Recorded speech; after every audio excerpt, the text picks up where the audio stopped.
Ratu negeri Saba yang bernama Balkis sangat terkejut menerima surat dari Nabi Sulaiman. Ia kemudian membuka dan membaca surat itu yang berbunyi, "Dengan nama Allah yang Maha Pengasih lagi Maha Penyayang, surat ini adalah dariku, Sulaiman. Janganlah kamu bersikap sombong dan menganggap dirimu lebih tinggi daripadaku. Datanglah sekalian kepadaku berserah diri." Begitulah pembukaan dari surat tersebut. Setelah membaca surat itu, Ratu Balkis segera mengumpulkan para penasehat kerajaannya. Para penasehat cenderung menolak ajakan Nabi Sulaiman. Mereka berkata, "Kita adalah orang-orang yang memiliki kekuatan dan memiliki keberanian untuk berperang, namun keputusan tetap berada di tanganmu. Maka pertimbangkanlah hal-hal yang akan kamu perintahkan." Setelah menerima berbagai saran, Ratu Balkis ternyata tidak memilih jalan peperangan. Ia beranggapan bahwa Nabi Sulaiman mungkin iri dengan kekayaan yang dimiliki oleh negeri yang ia pimpin, sehingga Nabi Sulaiman ingin menyerangnya. Oleh karena itu, Ratu Balkis memutuskan untuk mengirimkan sejumlah hadiah kepada Nabi Sulaiman. Ratu Balkis ingin mengetahui apakah Nabi Sulaiman merupakan pemimpin yang serakah.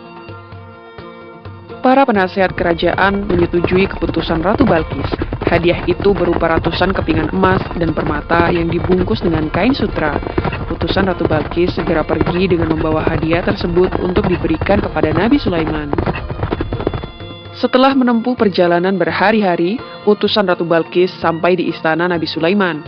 Nabi Sulaiman menerima utusan Ratu Balkis dengan baik, namun beliau tidak mau menerima hadiah tersebut.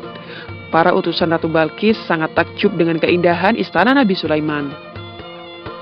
Mereka juga tampak keheranan dengan banyaknya pasukan Nabi Sulaiman, dan di antara barisan perang itu terdapat pasukan hewan dan jin.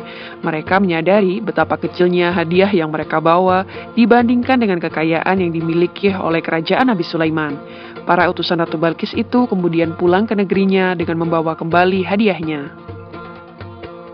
Setelah mendengar kabar dari utusannya, Ratu Balkis menjadi terpesona dan bermaksud datang untuk menemui Nabi Sulaiman. Ratu Balkis memutuskan untuk melihat sendiri kerajaan Nabi Sulaiman. Ia dan beberapa pengawalnya kemudian mempersiapkan diri untuk berangkat menuju ke istana Nabi Sulaiman.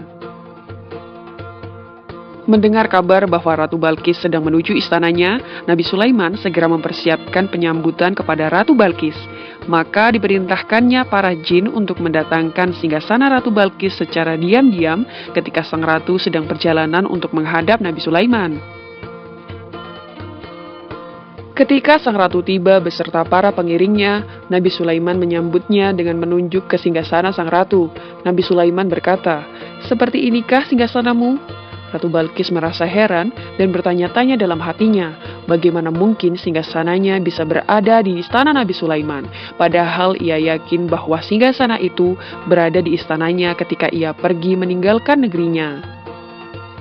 Di tengah keheranan tersebut, Ratu Balkis diantar masuk ke dalam sebuah ruangan yang sengaja dibangun untuk menyambutnya. Lantai dan dinding-dindingnya terbuat dari kaca bening dan berkilau.